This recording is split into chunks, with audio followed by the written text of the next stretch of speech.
Hey everyone, and welcome back to the channel. So today we need to talk about yet another instance of rage bait right on schedule as Black celebrations wrap up this June. So a video recently started making the rounds featuring a palm color woman and author using her platform to sell a book that she says is dedicated to palm color people only. In the video, she encourages her fellow palm color people to support her work, proudly claiming that the book centers around palm color culture because according to her, palm color culture does exist. She even goes as far as to say she's using her palm color voice to tell this story, and the book is filled with palm color characters. I'm tired of saying palm color. Now here's my question. Why? If this was truly just about marketing a book written by a palm color person for palm color readers, no one would care. But things take a strange turn when she decided to bring slavery into the conversation. And that's why it gets suspicious, because whenever you hear someone randomly bring up slavery, especially in a context that has nothing to do with it, you already know what's going on. It's always the ones who feel guilty that seem to jump out first, playing the victim while trying to make a profit at the same time. And if this was really just about her audience and her story, why drag in something as historically heavy and specific as slavery? Something tells me this didn't go quite the way she thought it would, especially in the palm color community as well. So I've compiled a few clips for you guys to watch. Let's take a look at what she actually said, and after that I'll come back to share my own final thoughts. Trust me, you don't want to miss this. I'll see you at the end of this video. I'm just a white indie author sitting in front of my camera, hoping to find readers that want to hear the white voice. All of my characters in my books are white. I wrote it this way because I have the white voice and I want to spread it. And so that you can learn about white culture and respect white culture. And I think it's really important because the white culture is just crapped on all the time. We hear things like, oh, you don't even have culture, and what is your culture? Just slavery? You know what I'm talking about because you've heard it too. But anyway, back to my books. I'd like to cover just a little bit about them other than to just tell you that I'm a white author with white characters. When you put the two books side by side, it completes the main character's face, Willow. Willow is a 24-year-old broken woman.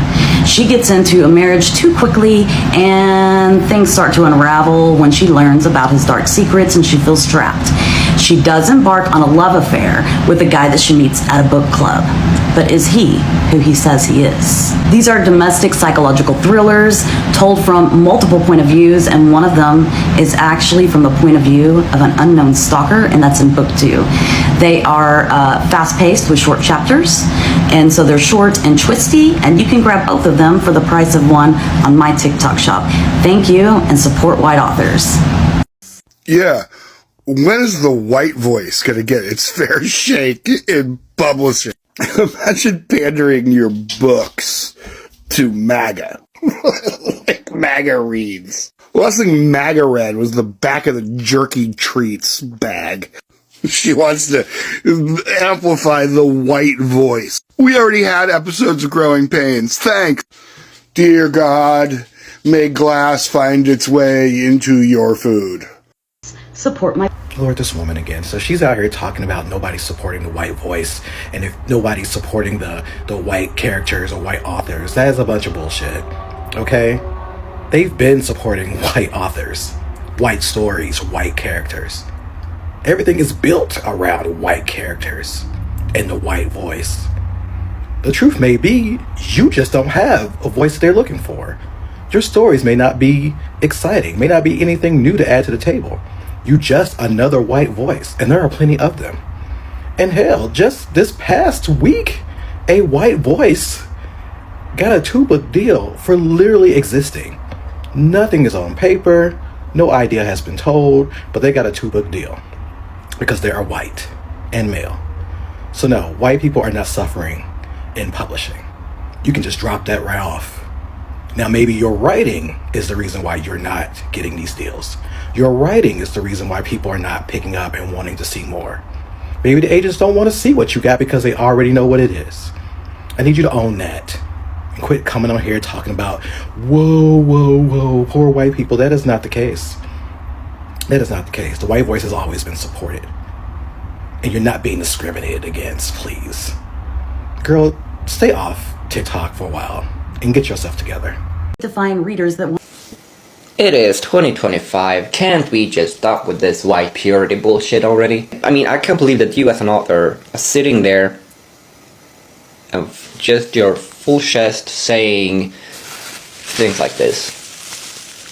Talking about white people culture, even though that thing does not exist, but that is a typical dog whistle for white supremacists and Nazis and racists to try and claim that all white people have the same culture, which is not true.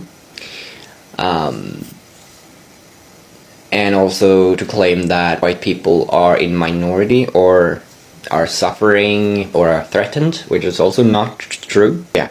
What you're doing here is just feeding white supremacists, or just feeding nationalists, extremists, racists, just so you know. And just to prove that, just go and check your comments, and you will see the pattern of supremacists, Nazis, racists glorifying you and what you're saying, and that's fucked up. See, if people really supported this kind of thing, they would just go and read Mein Kampf. But yeah, I digress. You're definitely going to be on my block list, on my not to read list, because what the fuck is all that? That is some white purity bullshit, supremacy, Nazi bullshit, dog whistle crap. And I do not support that. Toodles. Everybody, I'm gonna give you a heads up. There is a white author right now that is actively rage baiting. First day of Pride, also Black Music Month, also Caribbean Heritage Month, also Juneteenth, also so many other cultural observances, and there is a white author who is actively rage baiting. The lady is out here saying that she uses only the white voice, whatever that is, whatever that's supposed to mean, but I guess she wants you to know that there's no marginalized folks in her books. Do not engage. I'll say it again, do not engage. Don't give this woman any air, don't give this woman any space. Let her bad writing just send her back into the oblivion. And that's not me being mean. I read the reviews for some of her books way back when she first tried to rage bait. Don't give her any press. No stitches, no duets, don't do it. Don't do it. If you see it, tell the app you're not interested and then block her immediately. It's too much going on to give air to rage baiters. And it's too many opportunities for joy for us to let people intentionally mess it up. Okay? If you see her, I'm not interested, block her. Now, for everybody who's celebrating cultural observances, y'all be safe, have a good time, be joyful, don't succumb to rage bait. Okay, thanks, bye. That's enough of that, but let's have some self-accountability here.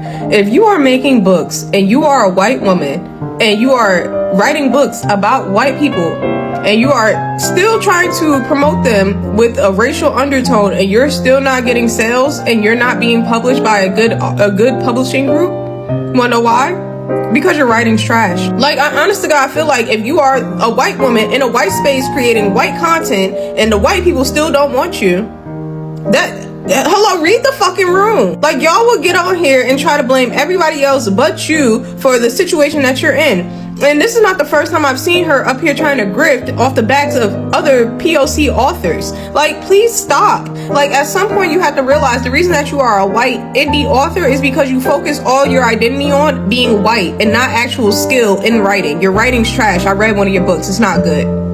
That's what it is. Hoping to find readers that... Man, fuck all the bullshit. I know the book is going to be trash. I can already predict how the book is going to go. The main character is going to be a girl. There's going to be a hella crazy age gap with another character. Then there's going to be a love triangle. And she's going to go on this really big adventure, fucking full of like fucking danger and trauma and shit like that, just so the bitch can find out that she's in the BDSM. Man, fucking, I'm going to write a book and it's going to be 10 times better. In the book is going to be about a sentient mass of severed foreskin that comes to life, and it has a hive mind. It's going to be called Foremind because it's a foreskin. White. If you want to know the white voice, you want to hear the white voice, you want to read the white voice. The book that she's promoting is heavily based on infidelity. The main character is having an affair. What the fuck does that have to do with the white voice or white culture? Please make it make sense. I'm sorry, but I'm confident the reason why people are not seeking out your book or wanting to promote your book is because the writing isn't great and it's based on infidelity. I mean, for fuck's sake, people read and enjoy Colleen Hoover books. The problem is you. but also trying to act as if 90% of media, especially books, are not historically written by white people. Probably even more than 90%. With the narrative of white people in the storyline, with the white culture in the storyline. That is 90% of all the books ever created is based on white people, created by white people. So your argument's flawed in the technical sense, and it is highly important to seek out books written from people of varying races and cultures and walks of life from your own, to even at a surface level understand cultural differences. I'm not going to say you can read one book and like you're suddenly an expert and you know everything and da da da. No, you need to do more than just read a book.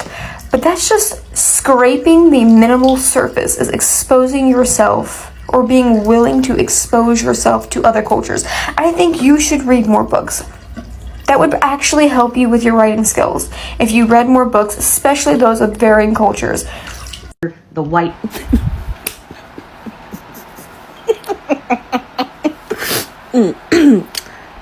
Here's a brown creator sitting in front of you, hoping that you would read some BIPOC authors so you can support BIPOC authors. Do you see how silly that was? Anyways, here are some books you should read that are stellar and amazing and have been on my mind like crazy, that don't support the white voice, because the white voice isn't a thing. So Okay, so now that you've seen the clips, I think we can all agree that this wasn't just an innocent book promotion. It's the pinpointing for me, the constant repetition of palm color voice, support palm color books, culture, palm color this, palm color that. It's almost like she's trying to create a controversy on purpose. And honestly, it begs the question, is her book really that bad that she needs to rage bait just to get a little attention? Let's be real. People from all backgrounds buy books written by authors of every race. No one is out here gatekeeping literature based on skin color. If a book is good, people will read it, period. Black people buy books by white authors all the time. Latino, Asian, indigenous readers across the board don't care about the author's background as much as they care about the content, the message, the story. So why is she so hyper focused on making this a palm color only campaign? I mean, what's the point?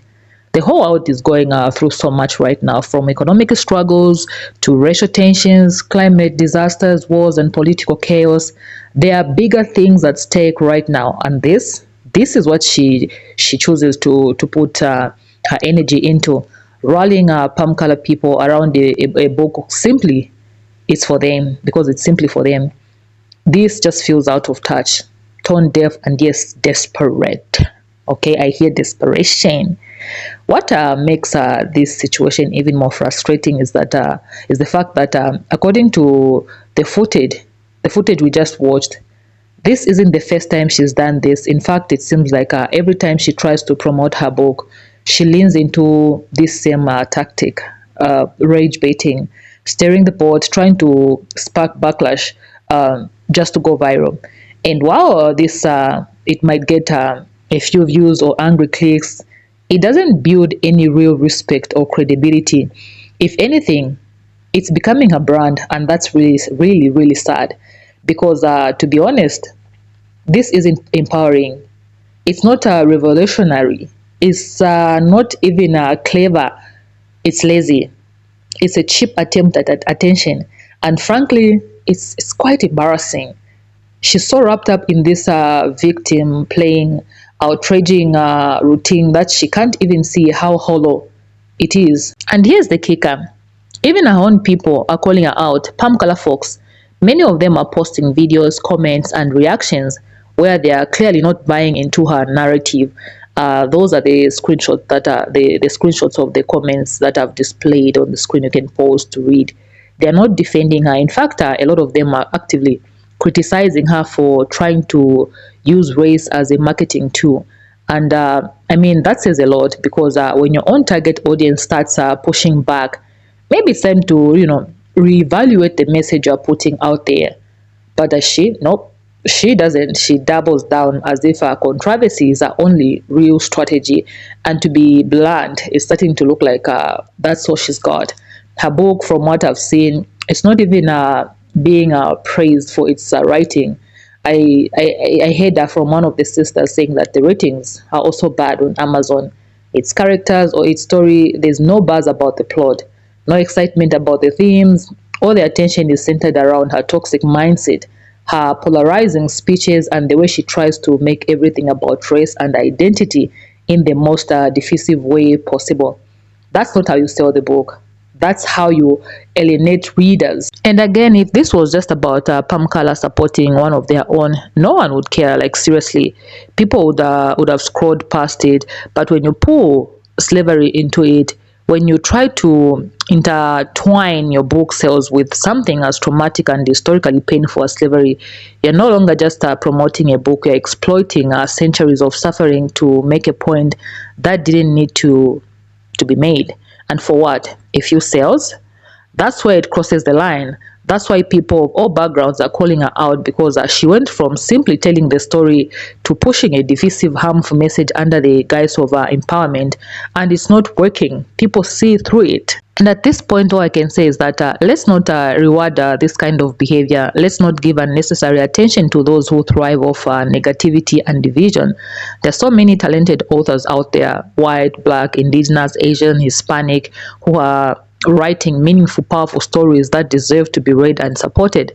Let's uplift those voices. Let's put our energy into books and creators who actually care about the craft and about building bridges, not burning them. And as always, I want to know what you think about this. Was this just another case of rage marketing gone wrong?